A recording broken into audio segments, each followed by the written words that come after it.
Mm. Hello, my friends. How are you doing? This is Heather. This is another amazing episode dun, dun, dun, of the Back to Me podcast. This is one of our Friday real life editions. I'm going to start calling them the real life edition because who knows what's going to happen during the podcast. And today I'm talking with Silke Herwald. Did I say it right? I don't feel like I should have an accent when I say it. And your dogs might bark, and that's okay because that's real life. And we are going to talk about grief to love, which I think, oh my gosh, I remember our first conversation of how important it is for us to recognize that we're grieving not just people but things. But first I wanted to understand, like, how did you come into this kind of world of helping people through this? Yeah, first of all, thank you for having me on your fabulous show. And Yes. I absolutely love that it's all real life, because a lot of stuff is so edited and people then, I think it sends everybody the impression that everybody has got a perfect life, but only in my life these things kind of happen. No, all these things happen all the time. Do they So ever? that's why I really love it. So Thank you. thank you for having me. Thank you for coming. And so, yeah, what got me into it? So I'm a clinical hypnotherapist and a master practitioner of NLP, neuro-linguistic programming. And I've been doing this work full time for over 13, 14 years now. And when I first opened like a general hypnotherapy practice, I had a client come in and she wanted help with stopping drinking. And she was drinking a bottle, more likely 2 bottles of wine every single night. Whoa. She was very functioning, holding a career, doing all of those things. But she said, and every day I tell myself, no, I'm not going to do it tonight. And I come home, and as soon as I walk through the door, I pour myself the first glass. And I asked her, since when has this been a problem? And she could tell me the exact date. Wow. And meanwhile, I also learned how to interpret that look very quickly, because her husband had passed away. And so then once she went back to work after her affairs were sorted and the funeral, it just helped her cope. It just helped her numb out, because she just couldn't hack being home in the house by herself. So in that moment, I realized that this poor woman did not have an alcohol problem, but that she had a grief problem. And when by the time she came to see me, it was about 2.5 years later. And then I asked her permission whether it would be okay to also work with the grief in a very appropriate way that allowed her to grieve in her own way, and asked her how she wanted to feel with regards to her husband. And then we got to work.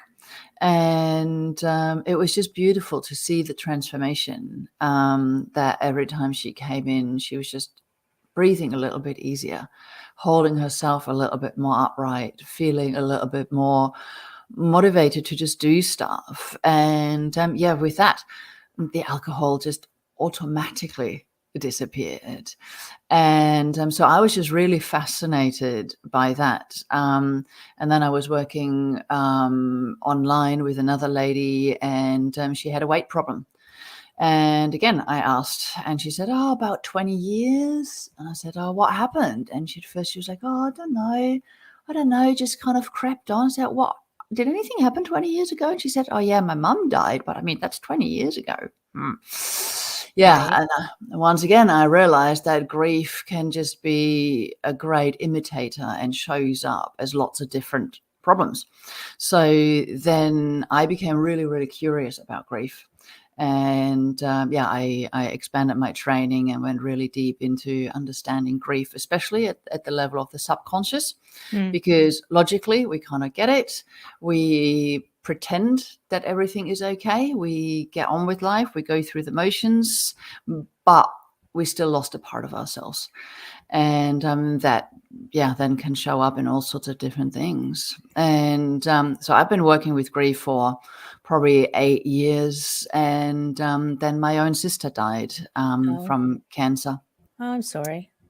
Thank you. And then I kind of realized, oh, I knew grief was horrible. Oh, but that's what they mean when they say that, ew, oh, this is how visceral the pain is. Oh. And then, of course, my parents had lost a daughter. My brother-in-law had lost his wife. And I just couldn't bear the thought, because my sister and I were very close, and I could not bear the thought of losing another one of my people to grief or to depression or to, because I had seen it so many times that people just became completely stuck in the most painful bits of grief, and that then the family lost them as well. And then I kind of got to work and decided that we were all going to be okay. And that kind of worked. And then there was COVID, and then because I live in Australia and my family lives in Germany, so I couldn't see mum and dad because we were in lockdown and nobody was allowed to leave or enter the country and blah blah. And then I got the phone call at 4:00 in the morning that my dad had died. Oh my Lord. So and then I jumped on that flight that nobody wanted to be on, really. And my old dog had just passed away 10 days earlier, and it was just a horrible time. But what it has given me, really, when I came back from that trip, I had to go into 2 weeks hotel quarantine. Oh, right, because of COVID. Mm-hmm. A blessing and a curse.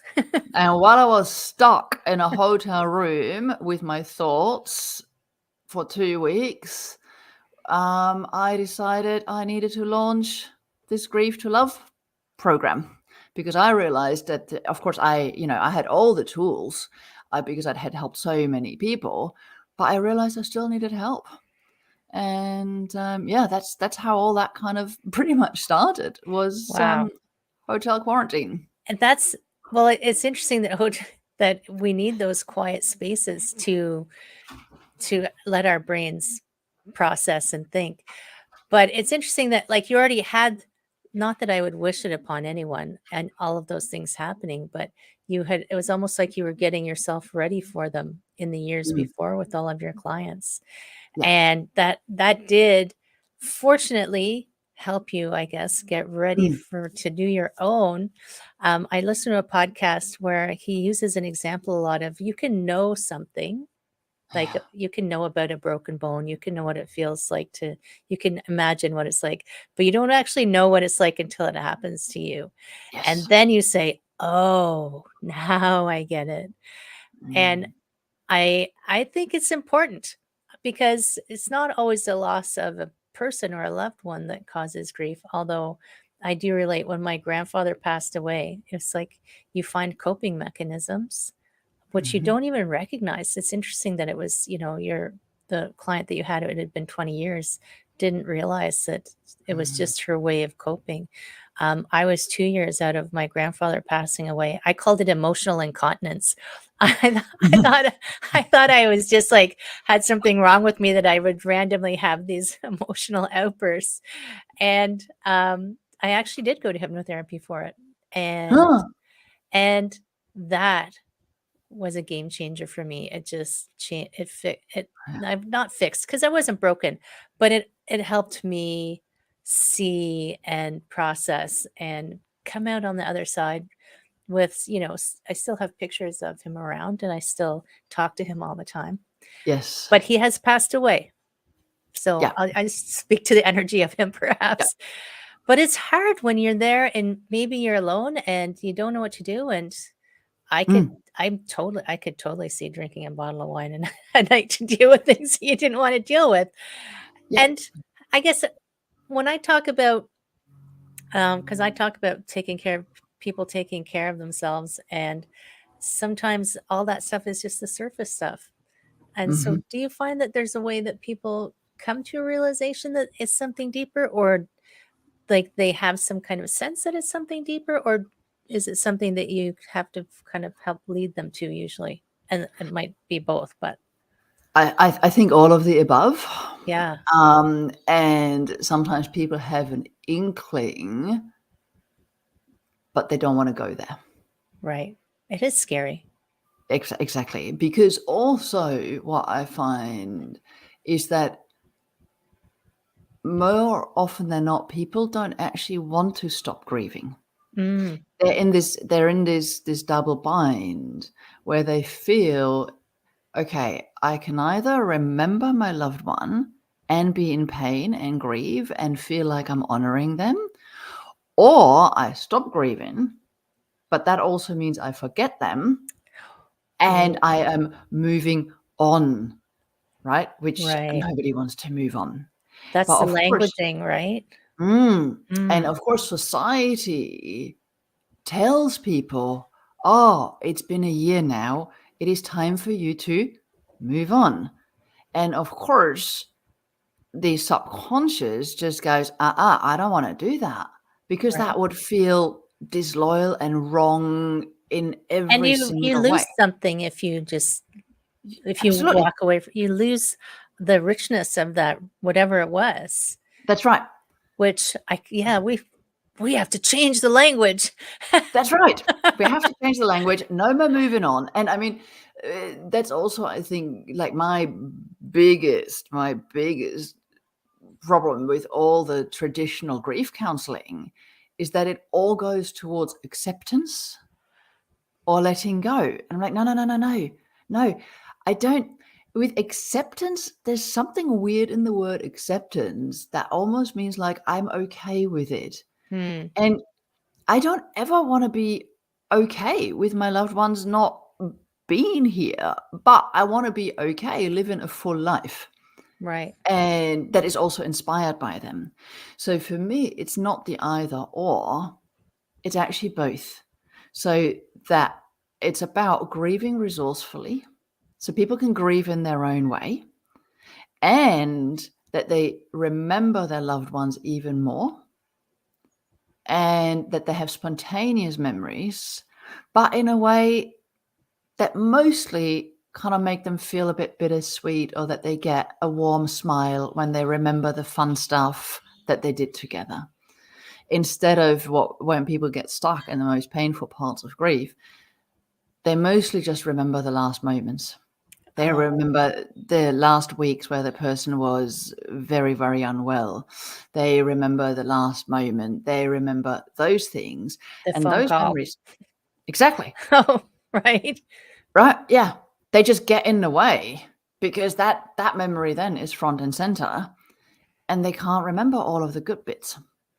Right. So when you reframe the languaging, I guess what's a good I'm trying to think of a good way to instead of accept and move on, it's like you It's remember and it's remembering. For me, it is moving forward hmm, with their loved ones still in it, with having a sense of connection, um, and also living a life that is then inspired by everything that you had shared. oh, that's good. Yeah, And of so course, I keep drawing on my grandfather's memory. I'm like, yeah, that's really good. yeah, Because I know that he does actually inspire a lot of what I do mm, and how I am, and so interesting. yeah.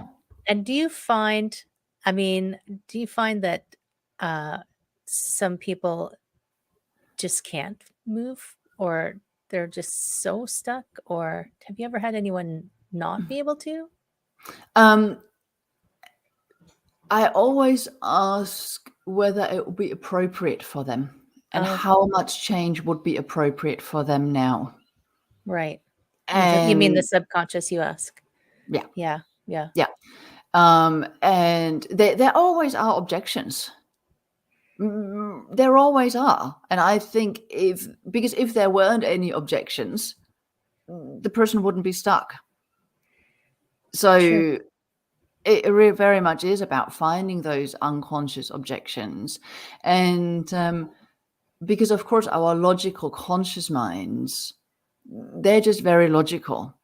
And it's very, very simple. Our subconscious minds are those things that when somebody gives you well-meaning advice, And on the outside, you're nodding and smiling and saying, oh, yeah, that seems like a good idea. And on the inside, everything is screaming, hell no, I'm not going to do that. No way. Oh, that's your subconscious. And that moment in time is a subconscious objection. And then I want to know what is going on at that moment in time subconsciously that makes the person react that way. And you have to be aware enough to know, like, to hear the voices in your, I'm going to call them the voices in your head. I have lots of them. Because it's true that we all have this dialogue going on in the background, and half the time I think we don't pay attention to it. We just think, oh, this is just the way it is. Yes. Oh my gosh, right? And I was actually, you just made me think of something recently. I saw a headline because we're talking about, not wanting to give up the grief, because partly, I guess, because it's tied to the memory of the person. But I didn't read the whole article, I will admit, something recently of how we are hardwired for negativity. And this was talking about, it was talking a bit about how the media has gone all sensationalism and how we're so quick to attack and see the bad side of things and tear people down. But it was something to do with, it's a bit of a survival mechanism that we're hardwired on this negative feedback loop. And I wonder if that's something that got hardwired into our subconscious somehow. Hardwired. Nothing's hardwired. It's all software. Yeah. But do you know what I mean? It's all changeable. Yes. But it's interesting that we have a tendency towards that. Of course. Without an awareness, it doesn't have to be that way. Well, and I think at that moment in time, because the subconscious job is just to protect you and to keep us safe, right? And of course, it's trying to do that in the best way it can. And by holding on to those painful last memories, it just really feels like it is protecting us because it's the last thing that still connects us with the person. So that's why the subconscious is so desperately hanging on to it. And I think then it can be easy to really go into looking for all the stuff that isn't working, instead of looking for that one little, and there is a lot. I mean, when we think about like somebody losing their partner of a lifetime, they have to relearn life. They have to, that's why there's also so much anxiety or overwhelm in grief as well, is because people just actually don't know how to do that. So because in traditional, he's in charge of this, that, and the other, and she's in charge of that. And if they both can't really do life without each other because they're such a good team. Even in non-traditional, I mean, my mind just went to, I would have to learn how to cook. Exactly. Oh my gosh. I could see the pizza boxes stacking up as we speak. It's true. It's true. You have, I mean, in life, you have a partnership for companionship, but it also just makes life easier in some ways. Exactly. You share and share everything. Yes. The work and the fun. Right? Absolutely. Exactly. Right. So, yeah. And I know the subconscious is always, it has learned I don't know. I have come to understand that the subconscious is always doing its best to protect you with what it knows or has learned. And it seems to be always on the lookout of, oh, that's too dangerous to fill in the blank. Yes. It's too dangerous to go pet that dog. It's too dangerous to be happy right now because right around the corner something bad will come. Right? Oh my gosh. So when you're working with people, I guess you do work one-on-one with people, but you also mentioned, so did you use your membership like a self? They go in and do their own thing, or do they gather as a group, or? So I've got two options. One is the one-on-one, and I work with people online all over the world, which is great. And I also have got a membership, and that membership is at first I kind of wanted to start it really as a journey, start here, then do this, then do that. But of course I realized that wouldn't work because everybody is grieving in a very different way. And for some people, their sense of remorse or regret or guilt, or I should have done this, or I should have said that, is like the biggest problem. So then they got to start there. For other people, they're just so overwhelmed and just in so much anxiety, they can't even function. So then they got to start with grief and anxiety. For other people, the biggest thing is that they, as you, their beautiful term that I will steal from now on, they've become emotionally incontinent. You can use it. Go ahead. Thank you. I could just see the pod in the membership popping up. Emotional incontinency. And they're just really struggling with, getting those massive waves of grief in aisle 12 of the supermarket or in a meeting, in a business meeting and things like that. So they got to start there. Right. And it is very much self-paced. But there also are group coaching and group hypnotherapy sessions there in the membership as well. And the beauty of it also is that people really start supporting each other in that membership. Nice. So there's a group, a closed group where people hang out and ask for advice. And because I work in the membership portal and I also work one-on-one with clients, sometimes it takes me, a day to get back to people. And by the time I get back to it, I see there's already 5 comments on it. Oh, that's very good. Yeah. So that is just beautiful. I mean, we are a community-driven species, right? And we've just experienced a whole long period of where they told us we weren't allowed to. So we thought, okay, great. I didn't want to talk to people anyway. But then we thought, oh no, actually, I do want to talk to people. Yes, we do. I really do. And you made me just remember when you were talking about where people enter it differently. So I remember this whole stages of grief, like that they say people go through. Oh, God. I know. But I wanted to ask you your opinion because I know you have a different view. You can be honest. You can even drop an F-bomb if you want. But thank you. Yeah, go to town. Tell me your honest opinion of that traditional. I can't even remember what they all are. The 5 stages. The 5. Okay. Oh, there's 5. Yes, I couldn't even remember how many there were. So the traditional grief model is the 5 stages of grief, which was the original work was done by Elizabeth Kubler-Ross. Okay. And Elizabeth Kubler-Ross was a Swiss-American psychotherapist, I think. And she did groundbreaking work for the terminally ill. Because back in the 50s, these people were just shoved back in some corner of the hospital. There was no cure for them. There was nothing we could do for them. They were too sick to be sent home. So we just kind of got to look after them and feed them. Right. And so she went in and she interviewed all of these people, what they wished for, what they hoped for. And she came up with those 5 stages. Mm-hmm. And so denial, depression, bargaining, there was something else. And there's anger in there somewhere. Anger, yes. There's anger in there. Well, yeah, thank you. And acceptance. And acceptance. Acceptance is the last one. And apparently everybody gets to acceptance just before they die, accepting that they're going to die. And some people do that a couple of weeks before they die. Some people do that half a second before they pass.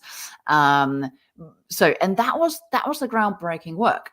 And I absolutely believe that there is some merit with this. When people get a terminal diagnosis, they quite often go into denial. It's not happening. They go into bargaining, or I'm just going to, drink juice now for the next 6 months. And that's some kind of bargaining, really. Or they go, oh, I'm going to go and do whatever, silent retreat if you save me, all these kind of things.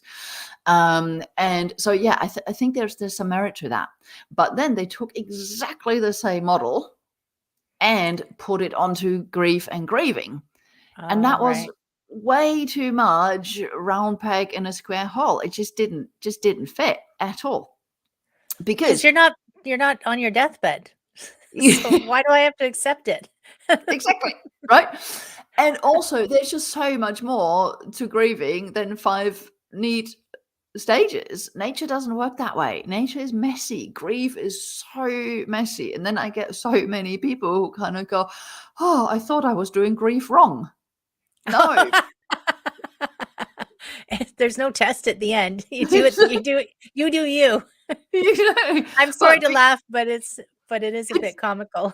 it is, isn't it? And they just get so much relief when I explain to them why the 5 stages of grief don't work, and why, I mean, anxiety, overwhelm, remorse, regret, guilt, anguish, they're not part of the 5 stages model, right? Oh So that's yeah. why there's just so much more to grief. So, and that's my, and it doesn't take into account the subconscious processes at all. It is just way too logical. Right. Well, you can't make a system if you don't have logic. So when we tried, having being one of those logical types, former financial executive, I'll hold my hand up. I have a tendency to try to make, things look nice in lines and columns, but life isn't really that way at all. What, like, Mm. you can pretend that it is Mm. for a little while, and then you curse when things go outside the lines Yes. and mess everything up. Or you just say, "Okay," and you just keep on keeping on. It's like I'm from British descent. Keep calm and carry on. So Yes. Very much. right? That's why they drink so much beer. Because because they didn't take their time to stop and go, "Hold on a minute, I'm upset. Let's Yes. do something about that." Do you find Yes. that people stay in your groups, or do they kind Yeah. of come and Yeah, and they come and go, but the duration is very different. mm, Also, the duration when I work with people one-on-one is very different. mm. But usually, like with my one-on-one work, for example, in the beginning, we do the first 3 sessions is usually 1 a week. And then we kind of space it out to 1 every 2 weeks. And I'm currently working with a lady, and I just see her every 6 weeks. And then I got an email from her last week, and she said, I'm going so great. Can we just postpone my next session for another 4 weeks? Because I'm going great and I'm really busy. And I love that, because Yes, that she's really busy. That means that she's living life again. she's And graduated. yeah, she said that's just beautiful, right? So yeah, and with the memberships, people also stay in because now they are realizing that they are becoming a beacon of hope for others. Oh, that's nice. So, because one of the biggest questions in the beginning always is how long does this last? Does it ever get better? All these kind of things. And I mean, the great irony of me getting on my little soapbox here about the 5 stages. And then I have created a roadmap through grief, which has got a lot more points to it, but I can see the irony of it. But I just call it a roadmap because I had to call it something. And of course, there's a gazillion squiggly lines that go from here to there, back down to the bottom, all the way back to the beginning. And then there's dead end roads everywhere and all those kind of things. It's like But a it just, create your own adventure book. yes, yes, exactly. But what it does do is it warns people of things that are going to happen.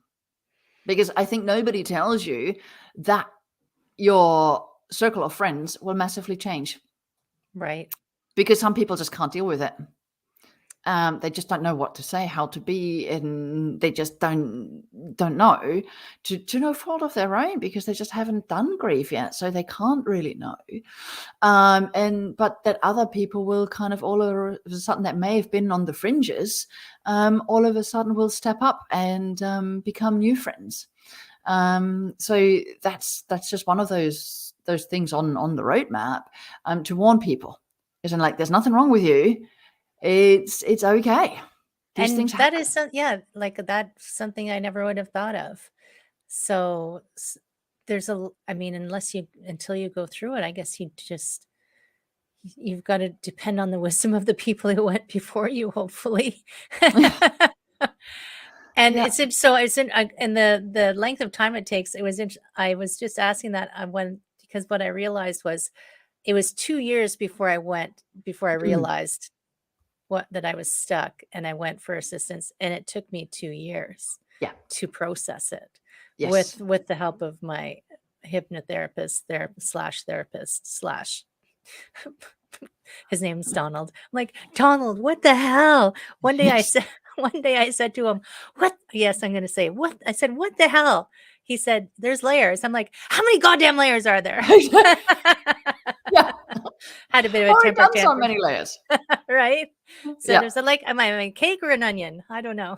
Yes. Yeah. Yeah. You know, I see it. I was always kind of thinking about the onion thing, but I've decided it's a fern. Oh, I like that even better. Where always there's a new leaf that kind of comes out, a beautiful light green leaf that comes out and slowly unfurls and uncurls. And there's all the little fronds. Yeah, I could see that. Yes. That's I a think much that's better more. visual than an onion. I think that's much more human. Right? Yeah. When I'm teaching yoga, I remind people you're not digital. It's not this and this. It's like you are 3D. Yes. So you got to find your way, your 3D way into poses, not your 2D way into poses. Yeah. And yeah, it's oh my God, life is so interesting, isn't it? I mean, It is fascinating. the more that I talk to people and the more things that I see and the more things that I learn, the more I think, holy moly, I don't know anything. Yeah. And with that time thing that you did, I had somebody. She did her first session with me last week, and online, her daughter had passed away 6 years ago.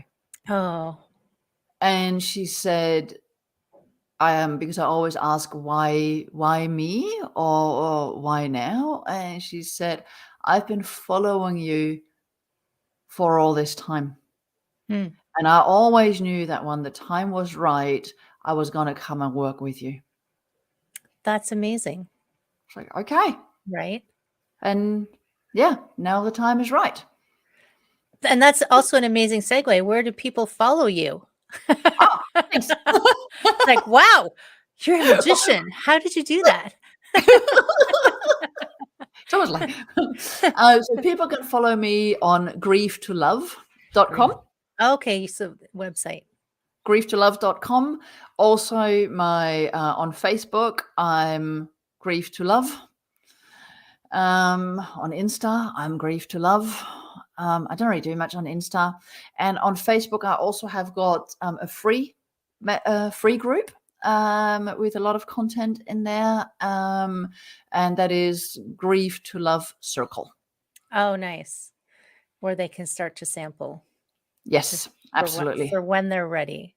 So and I love the word circle because it just, makes people feel welcome. So it's a Grief to Love circle. That's an excellent word. You're making me think about my wording of things. I might steal your words. That's fine too. That's amazing, right? We'll trade. We'll do tradesies. So, oh my gosh. So, I mean, everyone in the world at some point, if they have not been touched yet, are touched by grief. So that's why I think this is a really important topic. And I think even the past few years, probably it came upon faster than people were ready for some people, like very unexpectedly, things were crashing down around them. So with all that in mind, not that no pressure or anything, but what do you have as some words of wisdom for people? Like a final deep thoughts, Jack Handy's deep thoughts. Okay, you don't have to be funny, but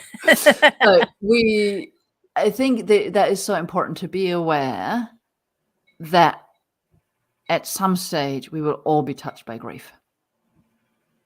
And the important thing then is to know that there is hope that it is possible to feel like you still have a connection with your loved one, that you can live life in a way that honors them and that is very much inspired by them as well, so that they still live on within you and through your actions and through what it is that you do.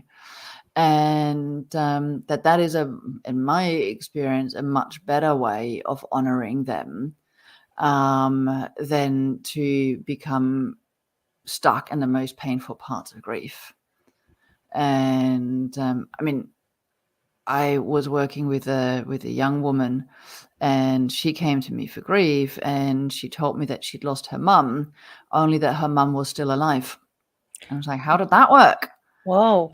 And she said, well, 4 years ago, my grandma died, and that day I lost my mum. Oh.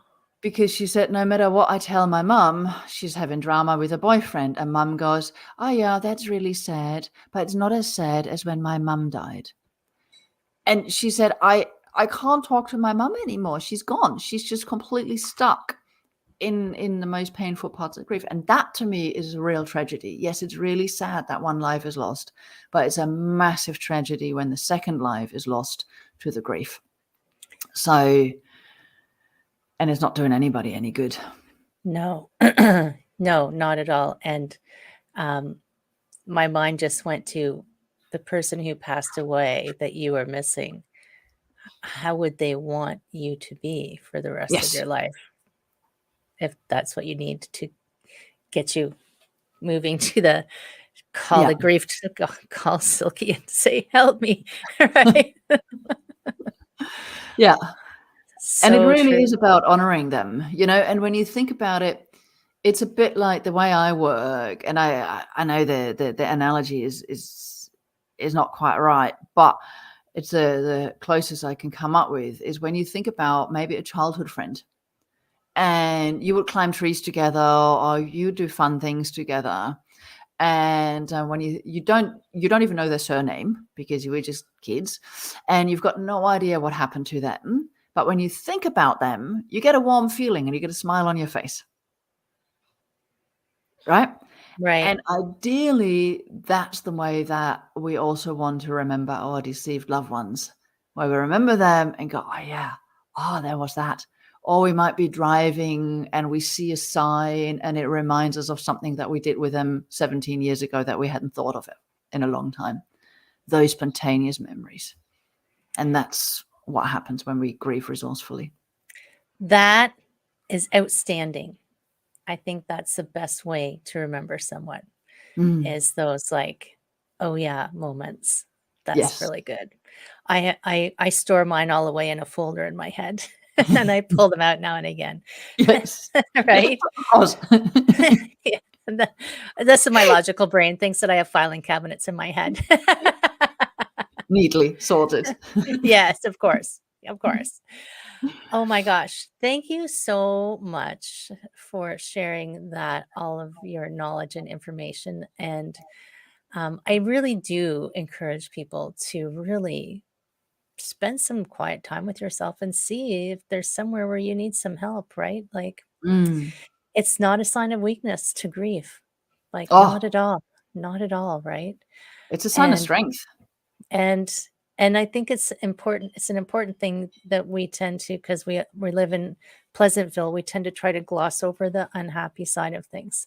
So be okay with being unhappy when you're unhappy, but don't get stuck there, right? Yeah, absolutely. Thank you so much. Thank you so much for spending time with me. I know it's early where you are, so I know you had to get up early for this. Oh, no, it's been a pleasure. Thank you so much for having me, Heather. Yeah, absolutely. So my friends, if you need some help, you know what to do. All of the information is in the show notes. Reach out and don't suffer silently. Get some help, have some conversations. Even just like say hi. Just reach out and say hi. And we're all here to help you. Have an amazing week, my friends, and keep taking care of yourself. And I will see you again next time.